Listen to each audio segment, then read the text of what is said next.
Friend ఎలా ఉండాలి? Friend అంటే డైమండ్లా ఉండాలి. కానీ పక్కనే ఉండి గుంతలు తోడి ప్రాణాలు తీసి అంత మాటలు మాట్లాడద్దు. ఒక శత్రువు కొడుతుండంటే మనకి వాడు వచ్చి కొడతాడు రా అబ్బాయి అని మనకు తెలుస్తుంది. కానీ ఫ్రెండ్ అనేటోడు ఏ టైంలో ఎలా కొడతాడు అనేది కూడా మనకు తెలియదు. శత్రువులు ఎక్కడో ఉంటారని మనం అనుకుంటాం, కానీ మన పక్కనే మన వెన్నంటనే వెన్నుపోటు పొడుస్తారని మనకు తెలియదు కదా.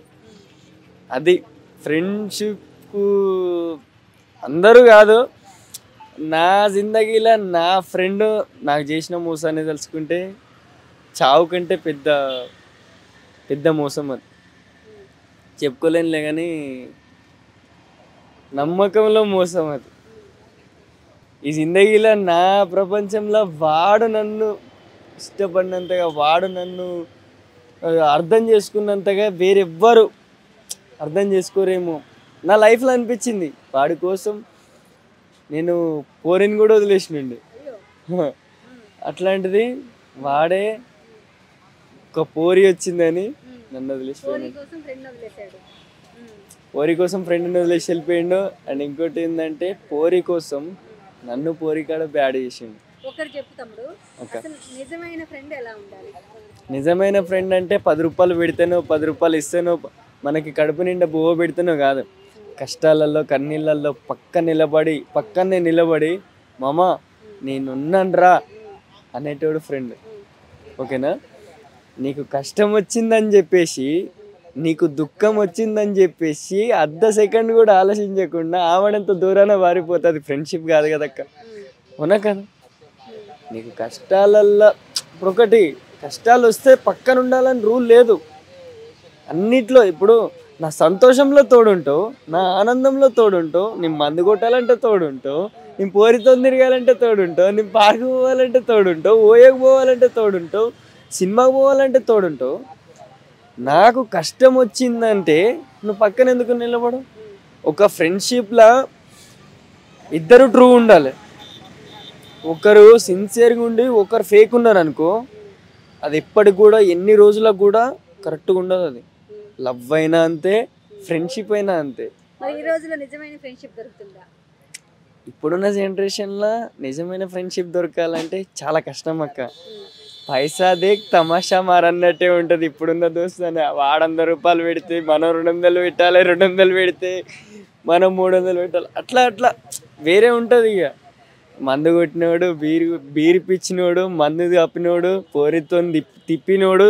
ఈరోజు ఇప్పుడున్న దోస్తాను ఎట్లా అంటే పోరితో తిప్పించినోడు. అరే మామ నువ్వు మంచిగా ఉండు, నువ్వు మంచిగా బ్రతుకురా, ఇది కాదురా లైఫ్, ఇలా ఉండాలిరా, 10 మంది దగ్గర పలసతనం కావద్దు, మనం సంపాదించుకోవాలి, మనం నిలబడాలి, మన అమ్మ నాన్న పేరు నిలబెట్టాలని చెప్పినోడు దోస్తు కాదు. 10 మంది దగ్గరికి పో, 10 మందిని మోసం చేయి, 10 మంది పోరితో తిరుగు, కన్నపడ్డోని కల్లా మోసం చేయి అనేటోడు దోస్తానా. ఇప్పుడు నువ్వు మంచి చెప్తే నీకు ఇప్పుడు దోస్తానా లేదు, నువ్వు చెడిపో, నువ్వు రోడ్డు మీద పో అని నానా రకాల దారులు చూపెడతారు చూసినావా, అది ఇప్పుడున్న దోస్తానా. ఇప్పుడు దోస్తానాకి వాల్యూ లేదక్క, పైసలకి.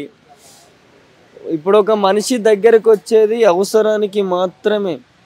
ఏమంటే ఇప్పుడు ప్రజెంట్ ఉన్న జనరేషన్లో అమ్మాయిలైనా కానీ అబ్బాయిలైనా కానీ అవసరాలు తీర్చుకోవడం కోసం ఒక రిలేషన్ని ముందల దోస్తురు, కానీ వీళ్ళకి ఇవి కూడా అవసరం లేదు భయ్య. ఒకటి చెప్తున్నా గుర్తుపెట్టుకోండి, అవసరానికి పక్కన ఉంటున్నా అంటే అరే నీ దగ్గర అవసరానికే ఉంటున్నా, అవసరం తీరిపోయిన తర్వాత వదిలేస్తా అని అనుకుంటే, మీరు ప్రేమించినట్టు నటించి, ప్రేమైనా అది దోస్తానైనా కానీ నటించకండి.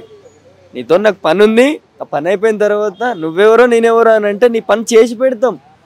కానీ నమ్మకంలో ద్రోహం చేస్తే తట్టుకునే శక్తి నీకు ఉందేమో, కానీ తట్టుకొని ఉండగలిగే శక్తి మాకు లేదు. అరే అందరిది పెద్ద హార్ట్ అయి ఉండదు భయ్, చిన్న చిన్న హార్ట్లు భయ్ మాయి.